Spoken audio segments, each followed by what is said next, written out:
saudara ketemu lagi dengan saya ya. Tidak bosan-bosan ya. Di semester yang baru ini kita masih akan melanjutkan mata kuliah bahasa Ibrani yang ketiga, di mana kita akan fokus pada gramatika dan sintaksis. Apa itu gramatika dan sintaksis? Nanti saya akan jelaskan dengan rencana pembelajaran semester. Sebelumnya mari kita berdoa. Kami mengucap syukur Tuhan untuk kebaikan-Mu sepanjang semester ini. Kami dapat mengawali semester yang baru setelah kami beberapa minggu berlibur dan terlibat di dalam pelayanan Natal. Kami bersyukur semua untuk penyertaan-Mu ya Tuhan. Dan biarlah pada semester ini kami boleh mengawali perkuliahan kami dengan penyerahan yang sepenuhnya kepadamu, sehingga apa yang akan kami pelajari ini dapat kami pahami, bahkan dapat memberikan manfaat bagi kehidupan kami, secara khusus untuk mengembangkan pengetahuan, mengembangkan sikap, dan juga mengembangkan keterampilan kami di dalam melayani Tuhan. Terpujilah nama-Mu ya Tuhan, kami serahkan kelas ini di dalam nama Tuhan kami Yesus Kristus kami berdoa. Amin. Ya, kita bersyukur ya, kita sudah menyelesaikan satu mata kuliah bahasa Ibrani 2 di semester lalu, dan sudah waktunya kita akan melanjutkan mata kuliah Ibrani 3. Saya akan menyampaikan RPS pada hari ini. Saya akan membagikan RPS ini kepada saudara sekalian. Satu.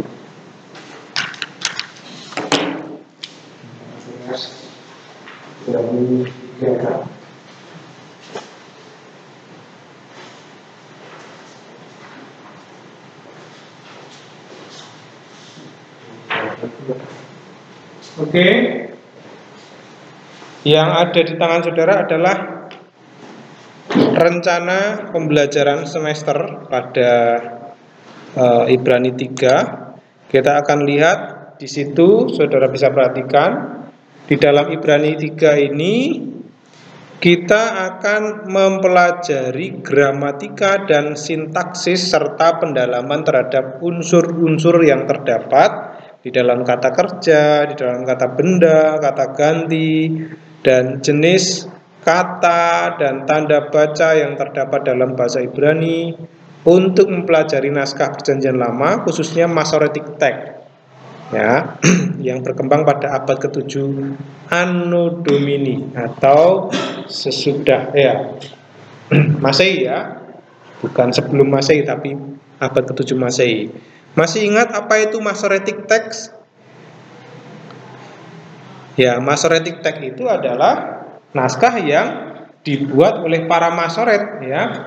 Para masoret itu ahli kitab dengan memberikan tanda-tanda baca atau tanda-tanda vokal supaya ya dengan begitu orang yang bukan pemilik bahasa Ibrani asli itu bisa membaca, atau orang yang sudah tidak mengerti bahasa Ibrani hanya dalam bentuk konsonan itu bisa membaca ucapannya. Itulah yang disebut sebagai Masoretic Text, yaitu karya bukan karya ya, tetapi naskah-naskah yang muncul pada abad yang ke-7 dengan mencantumkan naskah sistem vokal. Nah, capaian pembelajaran masih sama. Ada 4 capaian, sebenarnya 3, tetapi yang satu dijabarkan secara umum dan khusus ya. Nah, capaian pembelajaran kita itu meliputi pengetahuan, sikap, dan keterampilan. Apa pengetahuan yang ingin dicapai di dalam kelas ini masih sama, yaitu kita memahami ya konsep dasar ya, fonologi. Berbeda dengan yang lalu-lalu, kita hanya memahami bentuk tulisan, memahami ya arti-arti dasar kosakata. Sekarang kita memahami konsep dasar fonologi, morfologi ya, dalam naskah Perjanjian Lama ya. Lalu kita akan memahami komponen gramatika, kita akan memahami sintaksis lebih dalam intinya.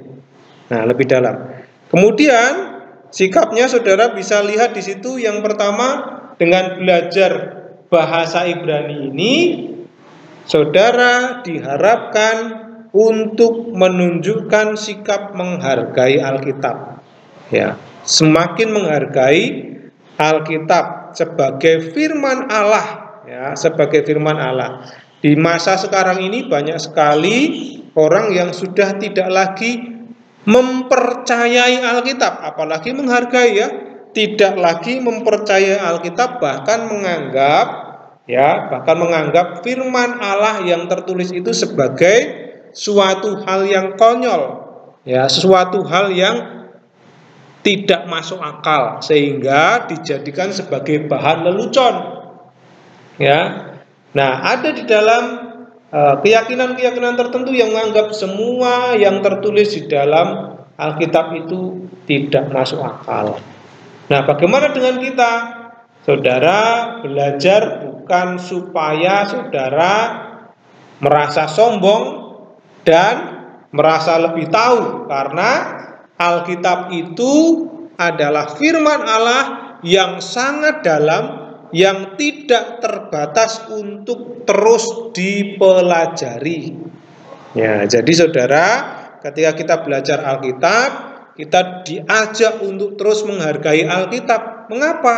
Karena Alkitab itu memiliki pengetahuan yang tak terbatas, pengetahuan tentang Allah dan manusia yang tak terbatas. Nah, apa hubungannya dengan gramatika dan sintaksis bahasa Ibrani? Ya, karena Alkitab ditulis dalam bahasa Ibrani, maka supaya kita memahami lebih dalam teks Alkitab, kita harus belajar bahasa Ibrani sebagai teks asli, ya, sehingga kita nanti akan semakin mendapati hal-hal yang terkandung di dalam ajaran-ajaran Alkitab. Nah, itu yang pertama, menghargai Alkitab. Yang kedua, saudara juga diharapkan untuk terus menunjukkan apa? Sikap proaktif di dalam mengikuti tahapan-tahapan pembelajaran. Kalau dulu itu hanya menghafal kosakata, ya kan? Satu kali mungkin 10 kosakata, 15 kosakata, saudara ikuti bertahap, ya. Meskipun sekarang banyak yang lupa. Dulu belum hafal, sekarang banyak yang lupa. Itu manusiawi. Caranya gimana? Caranya diingat-ingat lagi. Kalau malam saudara wajib belajar itu, ya kan, nggak perlu didatangi, ya toh. Langsung datang ke ruang kelas, membawa diktat yang sudah pernah kita pelajari. Oh, saya sudah belajar kosakata banyak, saya mau ingat-ingat lagi. Nah, itu dia. Jangan menunggu didatangi dioprak-oprak, ya. Dioprak-oprak itu ayo belajar. Nah, itu kalau anak SD, ya toh. Kalau anak SD seperti itu. Anak saya Dita, saya seperti itu kan. Tapi kalau saudara kan sudah dewasa, sudah mahasiswa. Jadi seharusnya waktunya 6:30 wajib belajar, itu datang ke ruang kelas dan membawa materi belajar. Pak, belum mulai pelajaran, apakah kemudian tidak ada bahan belajar? Mungkin saudara merasa seperti itu, baru pertama masa sudah belajar, santai-santai dululah Pak, ya kan? Santai-santai dululah Pak. Nah, tidak ada kata santai di dalam proses pembelajaran di sekolah ini, ya. Nah, kita diberkati dengan semua sarana prasarana ini untuk belajar, tidak untuk bersantai-santai. Ada waktunya santai, tetapi ada waktunya kalau belajar ya harus belajar. Ikuti tahapannya, proaktif, ya. Proaktif. Ketika saudara nanti diminta untuk menghafalkan kosakata, hafalkanlah kosakata. Kalau tidak diminta, apa yang sudah dipelajari diingat lagi, ya. Jadi saya tidak mau nanti malam saudara, ya kan, waktunya 6:30 ada yang gitar-gitaran di depan, nyanyi-nyanyi suara keras, ya kan. Nah, memang merdu, ya toh, bagi suara alto dan suara sopran, ya kan, merdu, tetapi bukan waktunya untuk nyanyi-nyanyi. Waktunya adalah untuk, nah itu dia, bawa diktanya, hafalkan kosakata yang sudah pernah saudara hafalkan. Nah, saya mau bagi diktat lagi, gratis lagi, ya kan.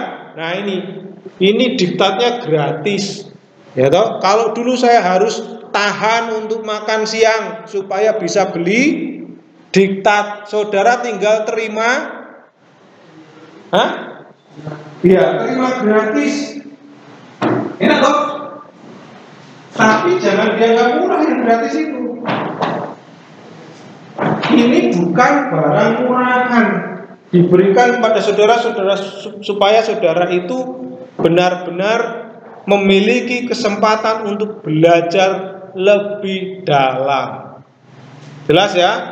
Nah, ketika saudara sudah menerima diktat, saudara akan menggunakannya sebagai tahapan belajar, tahapan pembelajaran dengan cara apa? Nggak perlu nunggu Pak Agus suruh membaca halaman sekian sampai sekian. Ketika saudara menerima surat cinta dari teman, dari pacar, apa yang saudara lakukan? Apakah tunggu pacar saya telepon, tolong dong dibaca paragraf pertama? Apakah begitu? Gimana Pak Yoksan? Kalau terima WA yang dari nona-nona itu, apakah tunggu ditelepon dulu? Sudah baca belum WA-nya? Enggak toh? Gimana? Langsung begitu masuk, tek, dibaca dari awal sampai akhir, ya kan?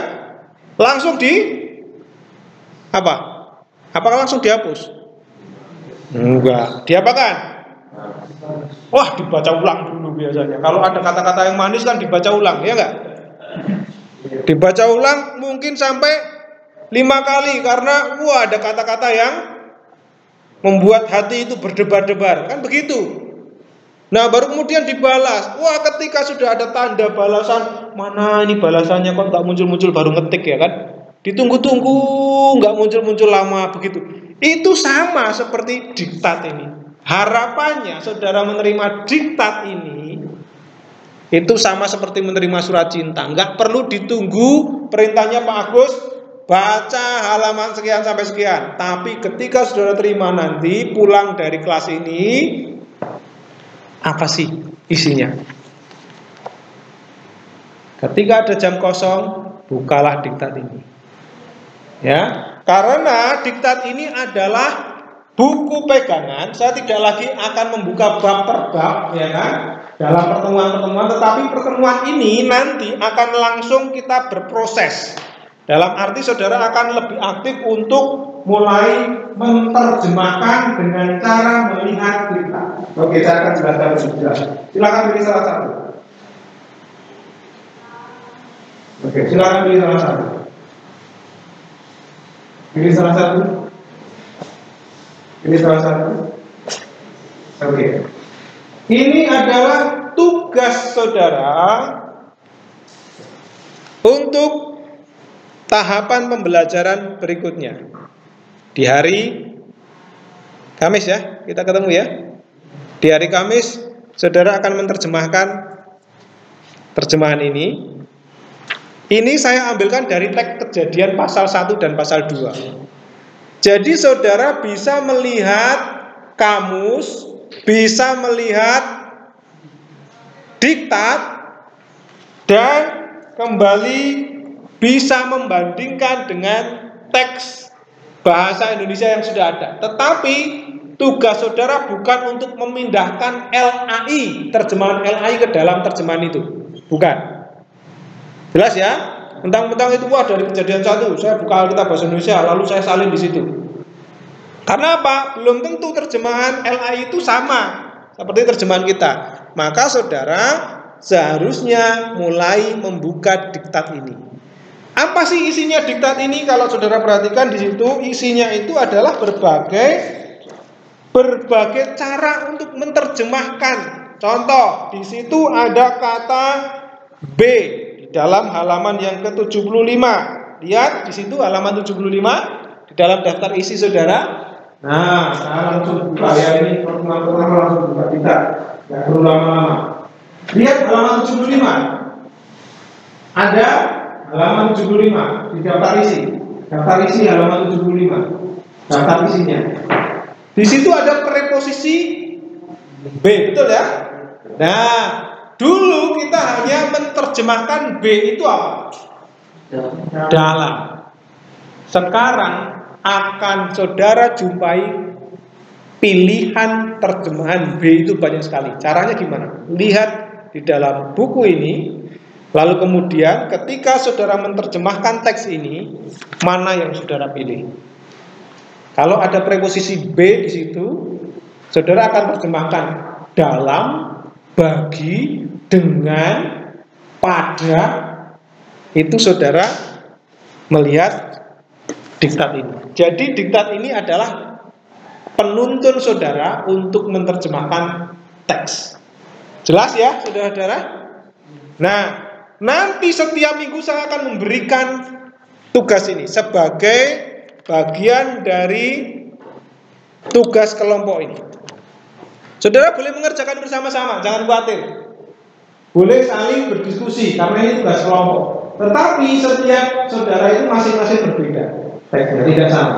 Jadi saya tidak mau saudara hanya mengerjakan satu orang lalu yang lain tinggal menyalin. Semuanya punya pekerjaan masing-masing, hanya saudara boleh saling berdiskusi. Ini namanya tugas kelompok. Ya. Jadi setiap minggu saya akan membagikan satu perikop untuk menjadi tugas kelompok. Ya, untuk saudara kerjakan di dalam wajib belajar. Jelas ya, jadi saudara wajib belajar itu sudah tahu apa yang dikerjakan. Tidak ngobrol, tidak bengong, ya kan, tidak menunggu waktu habis, tetapi saudara tahu apa yang akan saudara kerjakan. Oke, jelas? Nah, kemudian cara menerjemahkannya, saudara perhatikan di situ, cara menerjemahkan itu saudara harus terjemahkan di bawah kata yang ada. Jadi nanti akan terbalik-balik, tetapi saya ingin satu kata diterjemahkan apa, satu kata diterjemahkan apa, satu kata diterjemahkan apa, di bawahnya atau di atasnya. Bukan kalimat utuh dari awal, saudara. Misalnya Kejadian 1 ayat 1, pada mulanya adalah firman-firman apa? Pada mulanya Allah menciptakan langit dan bumi. Nah, tidak urut seperti ini, tapi diterjemahkan atau perkataan seperti. Paham ya? Oke. Nah, jadi perhatikan di situ, itulah sikap yang ingin saudara capai. Bertahap, ya, tekun, bertahap. Nah, memang harus kerja keras. Ya, di kelas saya tidak ada yang santai, ya, yang santai. Tidak ada yang santai, harus bekerja keras. Kemudian, saudara harus berani dan bersikap rendah hati dalam apa? Dalam menyampaikan hasil-hasil pembelajaran. Kalau memang sudah diterjemahkan, Pak, saya menerjemahkan ini, Pak, beda dengan LAI. Kenapa? Karena di dalam diktat ini B bisa diterjemahkan begini, Pak, dan ini cocok dengan konteks. Nah, itu namanya berani. Tetapi juga rendah hati, jangan merasa paling betul. Sekalipun saudara sudah tahu bahasa Ibrani, ya. Jelas ya? Nah, keterampilannya sudah nanti bisa baca di sini. Tugas-tugasnya ini tadi tugas kelompok dan juga ada tugas mandiri di akhir semester. Kalau yang lalu saya minta saudara untuk apa? Membuat makalah. Untuk semester ini saya evaluasi makalahnya itu banyak yang menggunakan buku-buku yang tidak jelas dalam tanda kutip, ya. Oleh karena itu, di dalam semester ini saya ingin saudara itu menggunakan buku yang kita miliki, yaitu referensi utama milik Lutheran. Yang pertama ada 2 buku referensi, saudara kutip 2 buku ini saja. Nanti pilih salah satu perikop yang saudara pilih, yang saudara ambil, ya. Mungkin bisa diambil dari teks yang saudara terima minggu ini atau minggu depan atau minggu depannya. Ada 2 buku. Yang pertama di sini ada The Lutheran Study Bible. Ini bahasa Inggris. Ya. Ini bahasa Inggris. Saya akan paksa saudara untuk belajar sekaligus 2 bahasa. Bahasa Ibrani dan bahasa Inggris. Caranya gimana? Terserah, mau gunakan Trans Google, ya kan? Mau gunakan DeepL. DeepL itu cara untuk menerjemahkan. Mau menerjemahkan menggunakan Meta AI, ya kan? Wah, ada banyak sekarang cara menerjemahkan, ya kan? Tinggal saudara foto, cekrek, gitu.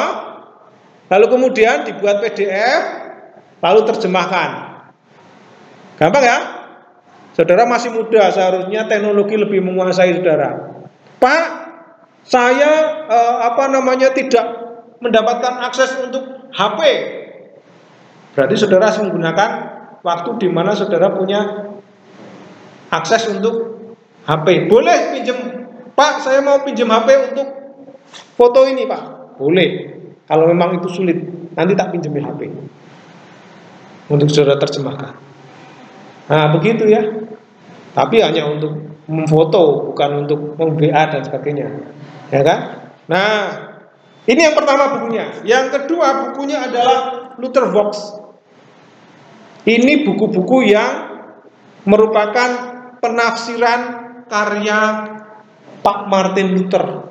Bukunya tua, tetapi luar biasa ini.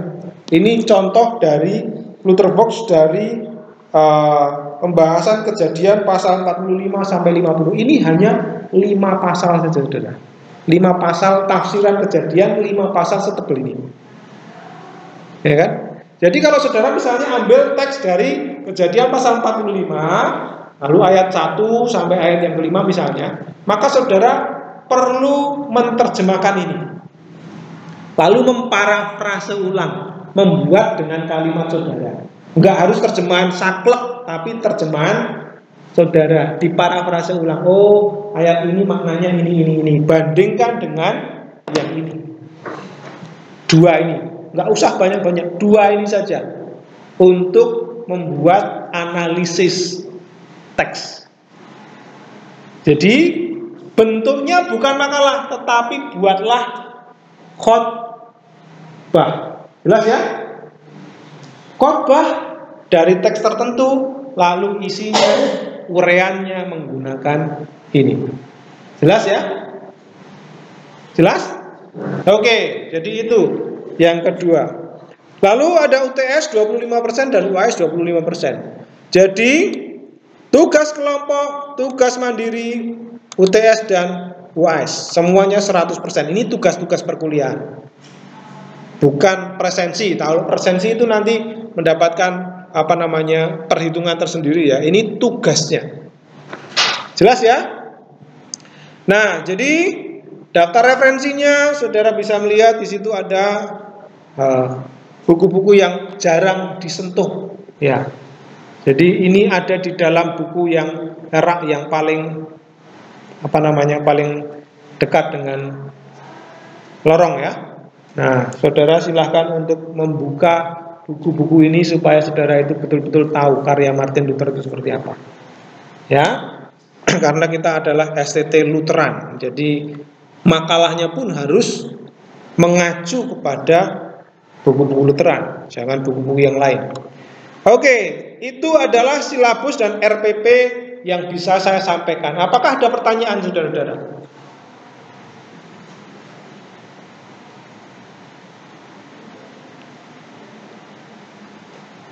Jelas?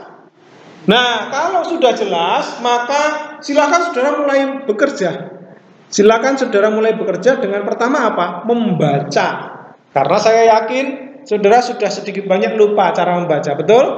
Karena sudah libur 4 minggu biasanya kaku, ya kan? Biasanya kaku. Oleh karena itu, saya mengajak saudara-saudara untuk menggunakan waktu 50 menit. Bukan ya. Kita masih punya waktu 60 menit ya. 60 menit untuk mulai membaca pekerjaan saudara masing-masing. Ya. Lalu mulailah membuka-buka diktat ini dulu.